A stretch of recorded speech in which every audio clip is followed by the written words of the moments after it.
তাদেরকে আমি জান্নাতের ভিতরে পবিত্র স্ত্রী দান করব। সুবহানাল্লাহ।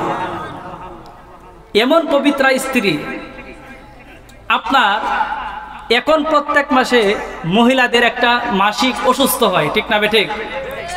জান্নাতের ভিতরে আল্লাহ তাআলা এমন পবিত্র স্ত্রী দান করবেন, তাদের কোনোদিন অসুস্থ হবে না। এমন হুর দান করবেন। একদিন জিব্রাইল আল্লাহকে বলতেছে, আল্লাহ গো, আমি একটু জান্নাতি হুরটা দেখতে চাই। জিব্রাইল কয়, তুমি জান্নাতের ফেরেশতা রেদওয়ান, তাকে গিয়ে বলো, তাহলে তোমাকে হুরটা দেখায় দেবে। রেদওয়ানকে গিয়ে বললেন, রেদওয়ান কই কি? আমি একটু জান্নাতি হুরটা দেখতে চাই, এক নজর। রেদওয়ান ফেরেশতা জান্নাতি হুরদেরকে গিয়ে বললেন, ও হুরেরা। জান্নাতের সর্দার রেদওয়ান বললেন, ও হুরেরা, ফেরেশতাদের সর্দার জিব্রাইল সে তোমাদেরকে এক নজর দেখতে চায়, তোমরা কি দেখা দেবে? তখন জান্নাতি হুরেরা কয়, ও রেদওয়ান, আমরা জিব্রাইলের সাথে দেখা দেব না। কই কেন? কই আজকে যদি আমরা জিব্রাইলের সাথে দেখা দেই, তাহলে কিয়ামতের দিন জান্নাতের ভিতরে বিশ্বনবী সাল্লাল্লাহু আলাইহি সাল্লামের উম্মতেরা, সাল্লাল্লাহু আলাইহি সাল্লামের যে উম্মত, দামি সম্মানিত উম্মত আছেন, তারা আমাদেরকে বিবাহ করবে না। সুবহানাল্লাহ বলেন না? বিশ্বনবী সাল্লাল্লাহু আলাইহি ওয়াসাল্লামের যে দামি দামি উম্মতগুলো রয়ে গেছেন, তারা আমাদেরকে বিবাহ করবে না। এই জন্য আমরা তার সাথে দেখা দেব না। রেদওয়ান এসে বলতেছে, জিব্রাইল, জান্নাতি হুরেরা তোমার সাথে দেখা করবে না। কই কেন? কে এই অবস্থা? জিব্রাইলের মন খারাপ। আল্লাহ কই, জিব্রাইল তোমার মন খারাপ? কই না, ওইটা দেখার একটু নিয়ত ছিল, আশা ছিল। আল্লাহ জিব্রাইল কই, জিব্রাইল যাও, তুমি আবার রেদওয়ানকে গিয়ে বলো, আবার দেখায় দিবে। আল্লাহ পাক জান্নাতের সর্দার রেদওয়ানকে বলেন, হে রেদওয়ান, তুই জান্নাতি হুরদেরকে গিয়া বলে দে, আজকে যে সমস্ত জান্নাতি হুরেরা আমার এই জিব্রাইলের সাথে দেখা করবে, জান্নাতের ভিতরে আমার উম্মতের ভিতরে যারা শ্রেষ্ঠ দামি, আমি তাদের সাথে তাদেরকে বিবাহ দিব। সুবহানাল্লাহ বলবেন না? এখন এই ঘোষণা শুনে জান্নাতি হুরেরা আপনার জান্নাতের রুম থেকে আপনার দৌড় দিয়া বের হচ্ছে, জিব্রাইলকে দেখা দেবে। দৌড় দেওয়ার সময় এক হুরের সাথে আরেক হুরের গা লেগে, কাপড়ের সাথে কাপড় লেগে এক হুর আপনার পড়ে গেছে। পড়ে যাওয়ার সময় একটা দাঁত বের হয়েছিল। ওই দাঁতটা শুধু জিব্রাইল আমিন দেখেছে। দাঁত দেখার পরে জিব্রাইল আলাইহিস সালাম 70 বছর অজ্ঞান হয়ে পড়েছিল। সুবহানাল্লাহ বলবেন না? কয় বছর? 70 বছর। 70 বছর অজ্ঞান হওয়ার পরে যখন হুশ আসছে, আল্লাহ কয়, জিব্রাইল আর দেখবে না? কয়, আল্লাহ আমার আপত্তি মিটে গেছে গা। কয়, দাঁত দেখার পরে যদি 70 বছর হয়, তাহলে চেহারা দেখার পর না জানে কত বছর অজ্ঞান থাকা লাগে, আমার জানা নাই। এই জান্নাতি হুর কাদের জন্য রেখেছেন? এই উম্মতের ভিতরে যারা শ্রেষ্ঠ দামি উম্মত, তাদের সাথে ওই হুরদেরকে আল্লাহ কিয়ামতের দিন জান্নাতের ভিতরে বিবাহ করায় দিবেন। সুবহানাল্লাহ। এই জন্য এক আল্লাহর ইবাদত করলে, এক আল্লাহর উপাসনা করলে লাভ না ক্ষতি? কথা কর, লাভ না ক্ষতি? এই জন্য আমরা এক আল্লাহর ইবাদত করব। কার? কথা কনে কার? এক আল্লাহর। আল্লাহর সাথে কাউকে শরীক করা যাবে না। যাবে নাকি? এটা হচ্ছে লুকমান হাকিমের 1 নাম্বার নসিহত। আমার মুসলমান বন্ধুগণ, লক্ষ্য করে শুনুন, লুকমান হাকিম যখন তার সন্তানকে নসিহত করলেন, ও আমার সন্তান, তুমি কখনোই আল্লাহ তাআলার সাথে শরীক করবে না। এই উপদেশটা দেওয়ার পরে আমার আল্লাহ কয়, ও লুকমান, তুমি একটু থামো, আমার একটা কথা আছে। আমার এই কথাটা শেষ করার পরে আবার তুমি নসিহত করবে। এবার আল্লাহ রব্বুল আলামিন বললেন, ও লুকমান গো, আল্লাহ রব্বুল আলামিন বললেন, ووصينا الإنسان بوالديه حملته أمه وهنا على وهن وفصاله في عامين أن اشكر لي ولوالدتك আল্লাহ রব্বুল আলামিন বললেন, হে লুকমান,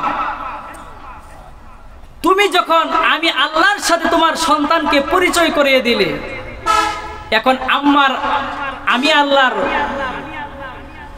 দায়িত্ব হচ্ছে তোমার সন্তানকে তোমার সাথে পরিচয় করিয়ে দেওয়া। সুবহানাল্লাহ। তুমি যখন তোমার সন্তানকে বললে তুমি একমাত্র ইবাদত করবে আল্লাহর, এই জন্য আজকে আমি বিধান করে দিলাম तमाम পৃথিবীর সন্তানদের জন্য, হে সন্তানরা, আমি আল্লাহর ইবাদত করার পরে তোমাদের উপর যে দায়িত্ব সেটা হচ্ছে তোমাদের মা বাবার খেদমত করা। সুবহানাল্লাহ। তোমাদের মা বাবার সাথে ভালো আচরণ করা। এই জন্য মুসলমান ভাইরা, এক আল্লাহর ইবাদত করার পরে আমার আল্লাহর হুকুম হচ্ছে মা বাবার সাথে ভালো আচরণ, মা বাবার খেদমত করা। সুবহানাল্লাহ। এখন সন্তান মা বাবার কথা শুনতে চায় না, মা বাবার কথা মানে না, মা বাবার কথা ভালো লাগে না। যে সন্তান মা বাবার কথা মানবে না, মা বাবার কথা শুনবে না, ওই সন্তানের জন্য জান্নাত হারাম হয়ে যাবে। নাউজুবিল্লাহ। এই জন্য মা বাবাকে সম্মান করতে হবে, মা বাবার সাথে ভালো আচরণ করতে হবে। যদি ভালো আচরণ না করেন তাহলে কি হবে? এই ছোট্ট একটা কথা বলে আমি আলোচনার ইতি টানবো, যেহেতু রাত অনেক গভীর হয়ে গেছে, অনেকেই চলে যাচ্ছেন। মা বাবার সাথে খারাপ আচরণ করলে, ভালো আচরণ না করলে পরিণাম কি হবে? আল্লাহর এক ওলি বাইজিদ বুস্তামি রহমতুল্লাহি আলাই, আপনারা নাম শুনছেন? বাইজিদ বুস্তামি রহমতুল্লাহি আলাই, তিনি একদিন হজ করে হাতিমে কাবায় শুয়ে আছেন। এমন সময় দুই ফেরেশতা, এক ফেরেশতা আরেক ফেরেশতাকে বলতেছে, ভাই,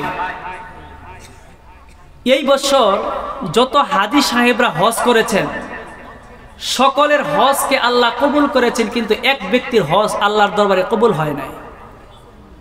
কই সেই ব্যক্তিটাকে? কই তার নাম হচ্ছে আব্দুল্লাহ। তার নাম কি? জোরে বলার নাম কি? আব্দুল্লাহ। তখন এক ফেরেশতা আরেক ফেরেশতাকে বলতেছে, কই সে আব্দুল্লাহ কে, কোথায় থাকে? কই সে এখন মদিনার উহুদ পাহাড়ের একটি গর্তের মধ্যে অবস্থান করতেছে। বাইজিদ বুস্তামি রহমতুল্লাহি আলাইহি স্বপ্নটা ভেঙে যাওয়ার পরে রওনা দিয়েছেন মদিনার প্রান্তরে। মদিনায় গিয়ে উহুদ পাহাড়ের পথ খুঁজতে খুঁজতে ওই লোকের আব্দুল্লাহ কোথায় থাকে খুঁজতেছেন। কিছু দূর যাওয়ার পরে দেখে একটা বাতি জ্বলতেছে। ওই বাতিটা ফলো করে তিনি সামনে চলে গেলেন।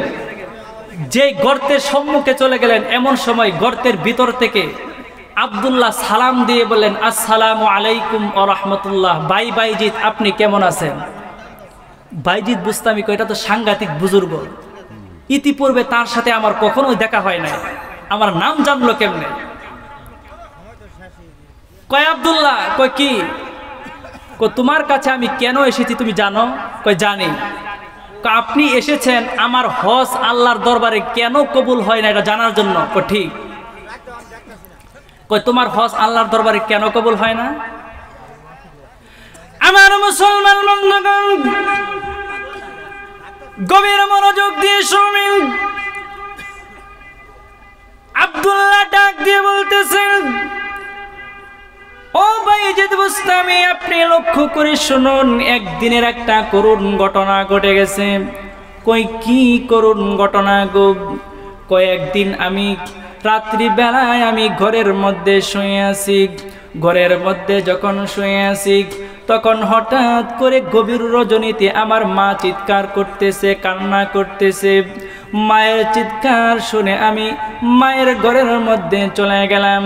মায়ের ঘরের মধ্যে চলে যাওয়ার পরে মা আমার ডাক দিয়া বললেন, আব্দুল্লাহ গো, আমার জন্য বাজার থেকে একটু ঔষধ নিয়ে আসো, আমার বুকের মধ্যে প্রচন্ড ব্যথা হচ্ছে, আমি মনে হয় মারা যাব। আমার মা চিৎকার করতেছে আর বলতেছে, বাজার থেকে একটু ঔষধ নিয়ে আসো। আমি মাকে এই কথা বলার পরে আমি মায়ের কাছ থেকে আমার বিবির ঘরে চলে গেলাম।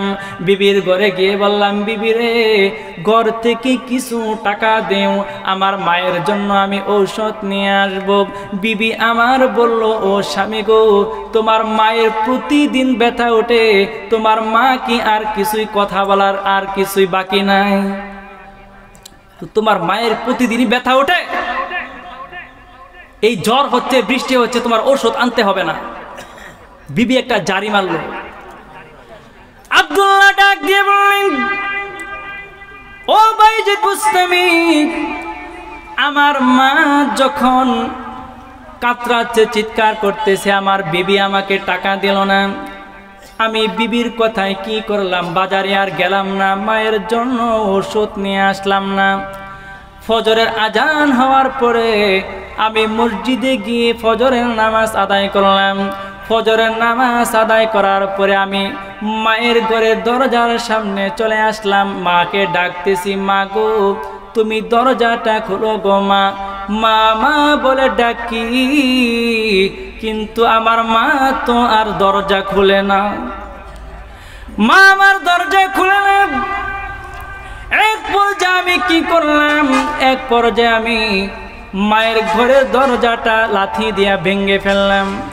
ভেঙে ফেলার পরে মায়ের ঘরে প্রবেশ করে আমি মাকে খুঁজতেছি, ঘরের মধ্যে মাকে পাচ্ছি না। এক পর্যায়ে খুঁজতে খুঁজতে আমি দেখি আমাদের ঘরের খাটের নিচে মা আমার উপর হয়ে শুয়ে আছে। একটা চিৎকার দিয়ে মাকে আমি জড়ায়া ধরলাম, মা গো, ও মা, তুমি কথা বলো না। আমি মাকে জড়ায়া ধরলাম। মা তো আমার কথা বলে না, আওয়াজও করে না। আমি মায়ের বুকের সাথে আমার কানটা লাগায় দেখি আমার মা চিরদিনের জন্য পৃথিবী থেকে বিদায় নিয়ে চলে গেছে। আমার মা চলে গেছে। মাকে জড়ায়া ধরে আমি কান্নাকাটি করলাম, জানাজা সম্পূর্ণ করলাম। জানাজা সম্পূর্ণ করার পরে ওই বৎসরই আমি হজের সফরে চলে গেলাম। আমি হজ আদায় করার পরে হাতিমে কাবার নিকট আমি একটু ঘুমিয়ে গেলাম। ঘুমের ভেতরে আমি স্বপ্নে দেখি ফেরেশতারা কে যেন আমাকে কানে কানে এসে বলতেছে, আব্দুল্লাহ গো, তোমার হজ আল্লাহর দরবারে কবুল হবে না, কেননা তুমি তোমার মায়ের মনে কষ্ট দিয়েছ। আমার বাইজিদ বুস্তামি গো, ও ভাই আমার, আবার দ্বিতীয়বার আমি হজ আদায় করলাম। হজ আদায় করে আবার আমি হাতিমে কাবার নিকট ঘুমিয়ে গেলাম।